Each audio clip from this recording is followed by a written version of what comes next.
삼형제와 참섬 해녀 낭자. 영감, 이대로는 아니 되겠습니다. 어서 제 말씀대로 하시지요.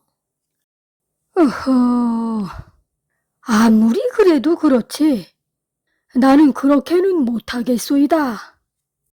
아침부터 두 부부는 옥신각신한다. 옛날 어느 고을에 삼형제를 둔 부부가 살고 있었다. 그런데 이 세 아들들은 부모 말은 듣지 않고 제 멋대로였다. 첫째 아들은 오로지 산을 다니며 산짐승을 잡는 일에만 정신이 팔렸고, 둘째 아들은 글 공부에만 전념했다. 아침에 방에 들어가면 저녁이 될 때까지 책을 읽었다. 햇볕도 쬐지 않고 공부만 하니 몸은 삐쩍 마르고 얼굴에는 핏기가 없어 창백했다. 막내 아들은 대금을 불며 놀기만을 즐겼다. 삼형제를 둔 아내는 아들들을 볼 때마다 한숨이 끊이지 않았다. 아휴, 내 팔자야. 내 하루에도 고개를 편히 둘 수가 없네. 이쪽으로 고개를 두면 큰아들이 산짐승을 잡다 행여라도 변을 당할까 걱정만 되고, 저쪽으로 고개를 두자니 공부만 하는 아들의 모습이 애처롭고, 앞으로 눕자니 막내 아들의 대금소리에 뱀이라도 나타날까 낮잠 한번 편히 잘 수가 없으니 내 명을 다하지 못할 것 같구나. 아들 삼형제가 도대체 누굴 닮아 저 모양인지 에휴 하며 끙끙 앓았다. 이 모습을 지켜보던 삼형제를 둔 남편이 임자, 이렇게 몇 날 며칠을 곡기를 끊고 누워만 있으면 어찌합니까? 정말 죽을 참이요? 하며 아내를 일으켜 세우려 하자 아내는 네, 죽으려고 이럽니다. 남들은 자식들 보는 재미로 하하호호 잘도 사는데 저는 자식이 원수 같습니다. 부모 말이라곤 듣는 척도 안 하니 재미는 그렇다 치고 화병이 나서 못 살겠습니다. 하며 가슴을 치며 통곡했다. 임자, 내 임자 마음을 왜 모르겠소? 임자가 이렇게 가버리면 나는 어찌 살란 말이오? 그러지 말고 좋은 묘책이 있는지 알아봅시다. 하며 부인을 달랬다. 그때 문 밖에서 시주하라는 목탁 소리가 들려왔다. 누워 끙끙 앓던 아내는 벌떡 일어나더니 영감, 시주를 정성껏 하면 저 스님이 방도를 알려줄지도 모르겠습니다. 하며 지푸라기라도 잡는 심정으로 비구승에게로 달려가 정성껏 시주했다. 그러자 시주를 받은 비구승은 집안을 눈으로 둘러보더니 말을 했다. 보살님 얼굴에 수심이 가득하군요. 그러자 삼형제를 둔 아내는 속내를 털어놓았다. 그리고는 스님, 무슨 좋은 묘책이 없겠는지요? 하며 안절부절 비구승의 답변을 기다렸다.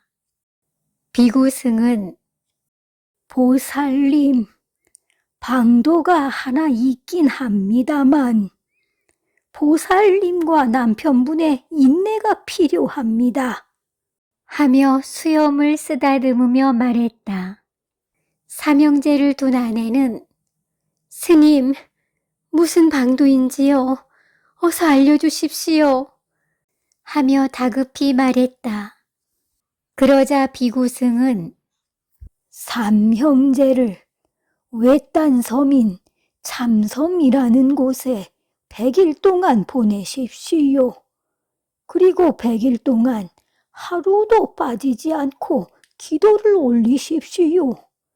그러면 삼형제가 부모님의 뜻을 헤아리게 될 것이며 노년이 평안하실 겁니다. 하며 저 멀리 사라졌다. 삼형제를 둔 아내는 스님에게 전해 들은 이야기를 남편에게 말했다. 그러니 영감, 당장 내일 삼형제를 참섬이라는 곳에 보냅시다. 그러자 남편은 어허, 아무리 그래도 그렇지. 그 외딴 섬에 보냈다가 변을 당하면 어찌할 것이며. 영감, 아니 왜 그렇게 좋지 않은 생각만 하시는지요? 그럼 이대로 아들들이 제멋대로 사는 꼴을 평생 보실 참입니까?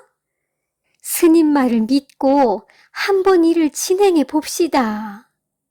하며 삼형제를 둔 아내는 남편을 며칠 동안 설득했다. 드디어 아들 삼형제가 외딴 참섬으로 보내졌다. 삼형제를 둔 부부는 아들들을 위해 매일 정성껏 기도를 올렸다. 참섬에 도착한 삼형제 중 첫째가 말했다. 자, 이곳에서는 우리가 먹을 것을 구해 살아가야 한다. 나는 산에 가서 짐승을 잡아올 테니 너희들도 알아서 먹을 것을 구하도록 해라. 하며 화살을 들고는 산으로 향했다. 삼형제 중 둘째는 바다를 바라보더니 아, 책 읽기 딱 좋은 풍경이구나. 바닷바람을 쐬면서 글 공부를 시작해야겠다. 말하며 책을 읽어나갔다. 그러자 대금을 들고 있던 삼형제 중 막내가 그럼 나는 저쪽 후미진 곳으로 가서 대금을 불어야겠다. 말하며 바위 틈에 자리를 잡고는 대금을 불기 시작했다. 날이 저물어서야 첫째는 사냥한 토끼 2마리와 꿩 3마리를 어깨에 둘러매고는 나타났다. 둘째와 막내는 글공부와 대금에만 몰두하느라 먹을 것을 구할 생각을 하지 않았다. 첫째는 화를 버럭 내며 아니, 하루 종일 글공부와 대금만 풀어대면 어찌하느냐? 배를 고를 참이냐? 그러자 둘째가 형님이 이렇게 먹을 것을 구해오지 않았습니까? 첫째는 그럼 내가 잡아온 사냥감으로 너희들이 저녁을 만들거라. 그러자 막내가 형님, 대금만 분제가 어찌 요리를 한단 말입니까? 저는 할 줄 모릅니다. 하며 고개를 숙이며 말했다. 그러자 둘째도 형님, 저도 글 공부에만 전념하느라 요리는 할 줄 모릅니다. 하며 책을 만지작거리며 말했다. 첫째는 한숨을 쉬며 나도 사냥만 했지 요리는 할 줄 모른다. 하며 잡아온 사냥감을 쳐다보며 말했다. 하루 종일 굶은 삼형제는 꼬르르 꺼리는 배를 움켜쥐었다. 그렇게 사냥감을 보며 입맛만 다시다 잠이 들었다. 다음 날 아침이었다. 삼형제는 맛있게 차려진 토끼와 비둘기 요리 냄새에 잠이 깼다. 그런데 음식에는 잘 구워진 생선도 있었다. 삼형제는 허기진 배를 일단 채웠다. 그리고는 누가 이런 요리를 했는지 궁금했다. 그때 바닷물 속에서 한 처녀가 전복이며 문어를 잡아 올리고 있었다. 삼형제는 그 처녀를 유유히 바라보았다. 그리고 처녀가 요리를 해준 것을 알았다. 사냥하느라, 공부하느라, 대금만 푸느라 처녀를 한 번도 본 적 없는 삼형제는 처녀가 움직일 때마다 심장이 뛰었다. 처음 느껴보는 감정이었다. 하지만 첫째는 사냥을 하고 싶어 몸이 근질거렸다. 둘째도 글 공부를 하고 싶어 손이 근질거렸다. 셋째는 대금을 불고 싶어 입이 근질거렸다. 그때였다. 갑자기 파도가 거세게 불더니 그 파도에 휩싸여 처녀가 사라졌다. 삼형제는 모두 수영을 할 줄 몰랐기에 이러지도 저러지도 못한 채 발만 동동 굴렸다. 그러자 다시 한번 파도가 일더니 그 파도에 처녀가 떠밀려 왔다. 삼형제는 달려가 처녀를 바라보았다. 첫째가 이보시오, 이보시오 낭자, 정신을 차려보시오 하며 처녀의 어깨를 흔들며 말했다. 아무리 소리쳐도 처녀는 깨어나지 않았다. 이를 지켜보던 막내가 처녀가 깨어나도록 대금을 세게 불기 시작했다. 그러자 둘째는 기도문이 적힌 책을 펼치더니 큰 소리로 읽기 시작했다. 첫째는 화살을 바다에 쏘며 파도가 일지 못하길 염원했다. 그러자 처녀가 가까스로 눈을 뜨더니 아니, 무슨 큰일이 난 것입니까? 왜 이리 소란합니까? 하며 몸을 일으켰다. 삼형제는 물에 젖은 처녀의 아리따운 모습에 그만 정신이 혼미해졌다. 그렇게 만난 처녀와 삼형제는 서로의 사연을 이야기하며 시간을 보냈다.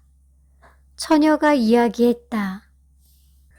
이곳 섬에는 10여 명의 사람들이 살고 있었는데 몇 년 전에 저희 부모님을 비롯해서 모두 고기를 잡다 갑자기 이는 거센 파도에 휩쓸려 그만 변을 당하셨습니다.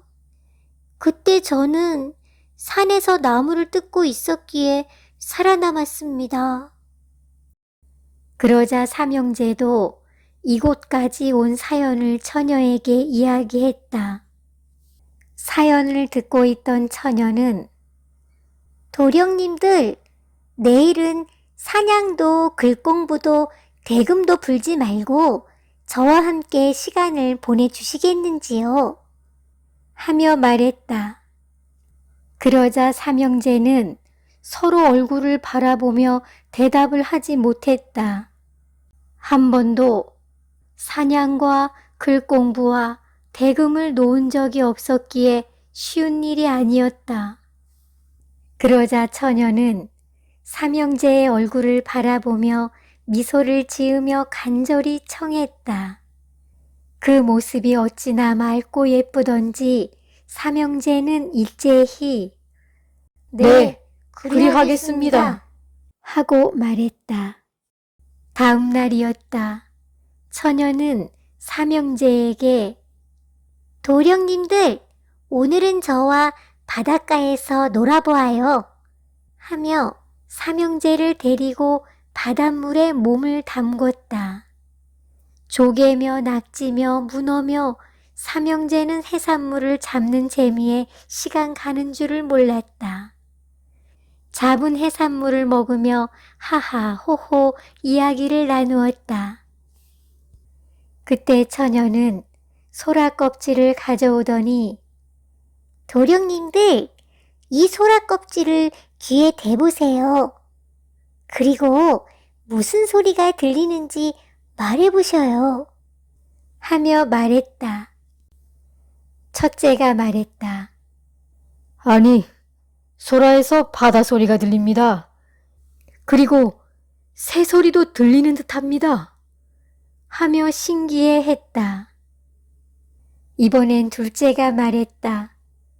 마치 고요한 달밤에 책을 벗삼아 읽던 글공부 소리가 들립니다. 책을 소리내어 읽어야만 아는 지식이 쌓인다고 생각했는데 눈을 감고 마음으로 들리는 소리에도 읽음보다 더 큰 감동이 있군요. 그러자 셋째는 나는 악기 소리가 들리는 듯합니다. 마치 대금을 부는 것 같습니다.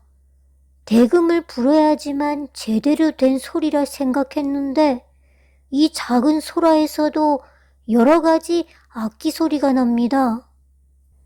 처녀는 삼형제의 이야기를 귀 기울여 듣더니 도령님들, 작은 것에라도 어떻게 의미를 두고 생각하는지에 따라 행복할 수도 불행할 수도 있습니다. 제가 이곳 섬에서 혼자 살면서 느끼고 보고 깨달은 것입니다.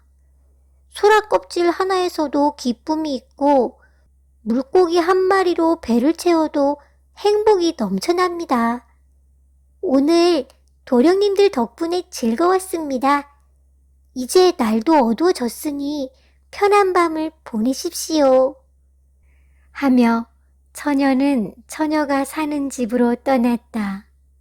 삼형제는 처녀의 뒷모습을 바라보며 부모님을 떠올렸다. 그동안 부모님의 마음을 헤아리지 못한 일들이 마음에 걸렸다. 삼형제는 부모님이 그리웠다. 어느덧 100일이라는 시간이 지났다. 삼형제는 처녀와 함께하는 시간이 내내 즐거웠다. 사냥만 하지 않아도, 글공부만 하지 않아도, 대금만 불지 않아도 마음이 편안했다. 삼형제는 부모님이 점점 그리워졌다.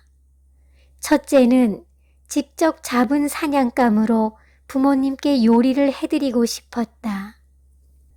둘째는 글공부하며 써내려간 이야기들을 대청마루에 앉아 부모님께 읽어드리고 싶었다. 셋째는 부모님과 마당을 거닐며 대금 연주를 들려드리고 싶었다. 처녀는 삼형제에게 말했다. 도령님들, 어느덧 100일이 지났네요. 이제 부모님께 가셔야지요. 삼형제는 해녀 처녀만 두고 헤어지기 싫었다. 함께 가자고 했지만 해녀 처녀는 이곳이 고향이고 부모님 품이라며 끝내 섬에서 사는 것이 좋다고 했다. 첫째는 해녀랑자, 이 화살을 받아주세요. 그동안 많은 것을 깨닫게 해준 감사함의 표시입니다. 하며 그토록 아끼던 화살을 주었다. 둘째는 이건 제가 그동안 공부했던 책들입니다. 좋은 글귀들이 있으니 생각날 때 읽으십시오. 말하며 책을 건넸다. 셋째는 적적하실 때 대금을 불면 마음이 편안해지실 겁니다. 하며 대금을 건넸다.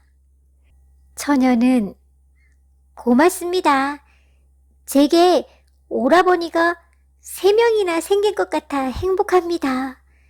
부디 건강하세요. 하며 눈물을 흘렸다. 삼형제는 그렇게 해녀 처녀에게 선물을 건네고 감사의 인사를 하며 유유히 집으로 향했다. 어서 가서 부모님께 해녀 처녀와 섬에서 있었던 일들을 전해드리고 싶었다.